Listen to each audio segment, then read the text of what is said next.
जाने corona vaccine लेने की क्या है प्रक्रिया। कोरोना की वैक्सीन लेने की प्रक्रिया क्या है। कुछ लोग इस बात को लेकर भ्रमित हैं तो कुछ परेशान।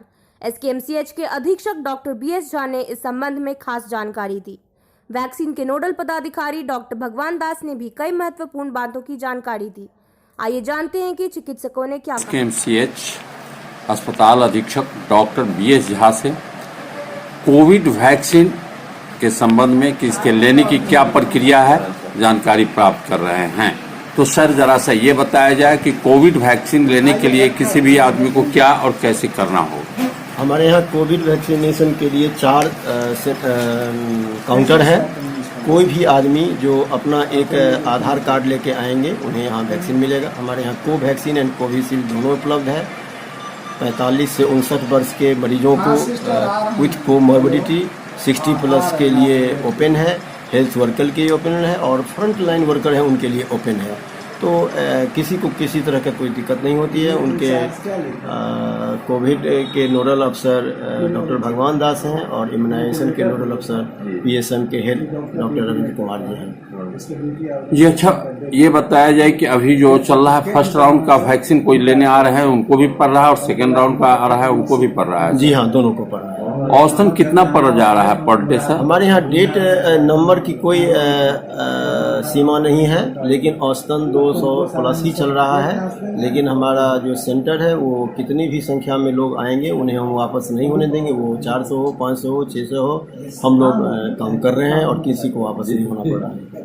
कितने बजे से सर ये वैक्सीन की? 9 बजे से शुरू हो जाता है। कोविड वैक्सीन के नोडल पदाधिकारी डॉक्टर भगवान दास से कोविड के इंजेक्शन संबंधी जानकारी प्राप्त कर रहे हैं। तो सर डॉक्टर साहब आप जरा सा कैसे वैक्सीन पड़ता है, वैक्सीन की क्या है प्रक्रिया?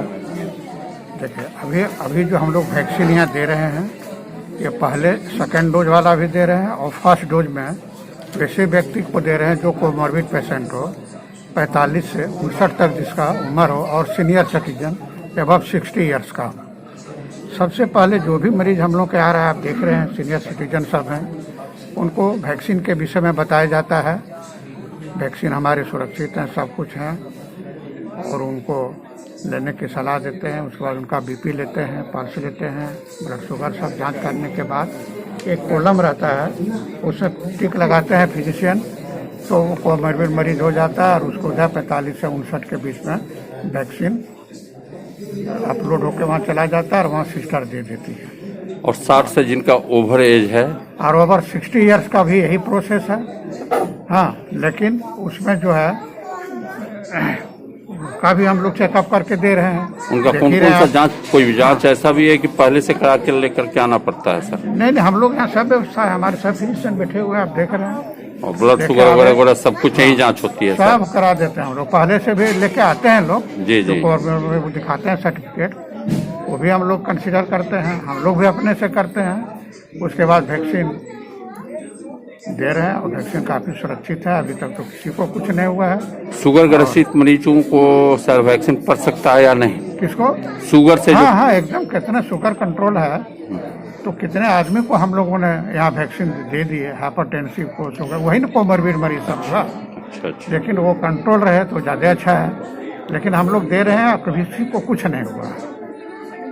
मतलब यहाँ सीधे क्या लेकर, कागज में क्या लेकर को उन्हें आना पड़ता है? ट्रांसप्लांट वाले को भी दिया, किडनी ट्रांसप्लांट वाले को भी दिया, इम्यूनो सप्रेसिव ड्रग लेता था उसको भी दिया। वो वैक्सीन से किसी मरीज को सर कौन सा पेपर लेके यहाँ पहुँचना पड़ता है? यहाँ पर जैसे आधार कार्ड है, मोबाइल नंबर है, बस 2 चीज। हाँ, मस्ट है, ये 2 को लेके आना जी। आधार कार्ड, मोबाइल नंबर, अगर किसी को बीमारी है तो उस बीमारी का क्या इलाज चल रहा है तो उस डॉक्टर का प्रिस्क्रिप्शन, बस इतना ही। बस 3 चीज। अगर कोमॉर्बिड मरीज है हाँ, तो उसके लिए हम लोग और स्वस्थ हैं पहले जो है स्वस्थ के लिए केवल आधार कार्ड, मोबाइल नंबर आएगा। स्वस्थ मरीजों को सिर्फ आधार कार्ड। सर वैक्सीन में आपका बहुत बड़ा योगदान है, आप बताएं कि ये वैक्सीन के संबंध में कैसे कैसे क्या प्रक्रिया है? वैक्सीन लेने के लिए अभी गवर्नमेंट की तरफ से एक पोर्टल जारी है, उस पर आप रजिस्ट्रेशन करा सकते हैं। अगर नहीं तो आपके नियर बाई जो भी हैं जहाँ पे वैक्सीनेशन की सुविधा है वो सबको, मतलब पेपर में भी है लिखा हुआ, और वहाँ जा करके आप अपना आधार कार्ड, मोबाइल नंबर ले करके वहाँ जाना है। वहाँ पहले जाते ही रजिस्ट्रेशन कराना है। यहाँ जब वहाँ पे सारी चीज़ सुविधा है, जहाँ वैक्सीन देने से पहले वहाँ पे ब्लड प्रेशर और ब्लड शुगर और भी कुछ भी कोई भी रिलेटेड बीमारी हो तो उसकी प्रारंभिक जांच कर ली जाती है। उसके बाद जब पूरी तरह अस्वस्थ होने के बाद ही वैक्सीन दिया जाता है और वैक्सीन देने के आधा घंटा के तक हम लोग जो भी हैं लाभार्थी उनको वहाँ बैठाते हैं और जब पूरी तरह देखते हैं वो बिल्कुल ठीक है, उनके बाद उनको हम लोग कह देते हैं कि फिर अगले 28 दिन के बाद आप आकर के यहाँ ले लें। आपका और परिचय sir?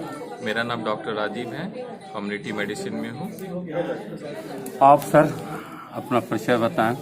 Doctor Danish Ahmed Khan, PG first year medicine department. अच्छा, आप भी इसमें अपना समय दे रहे हैं सर, आपका भी ड्यूटी यही है।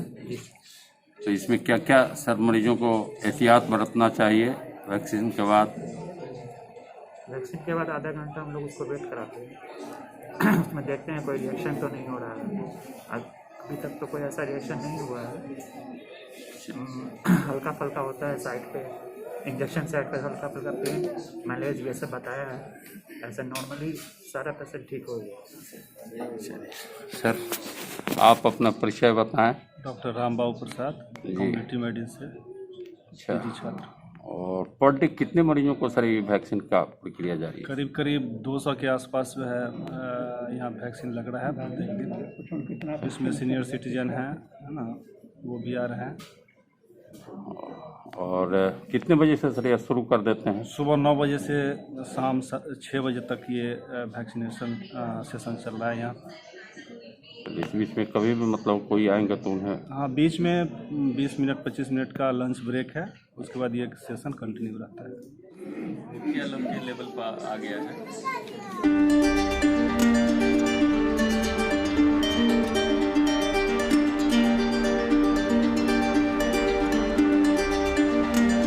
ऐसी ही एक्सक्लूसिव इंटरव्यूज और वीडियो स्टोरीज के लिए बने रहें मोमेंटस क्लब के साथ।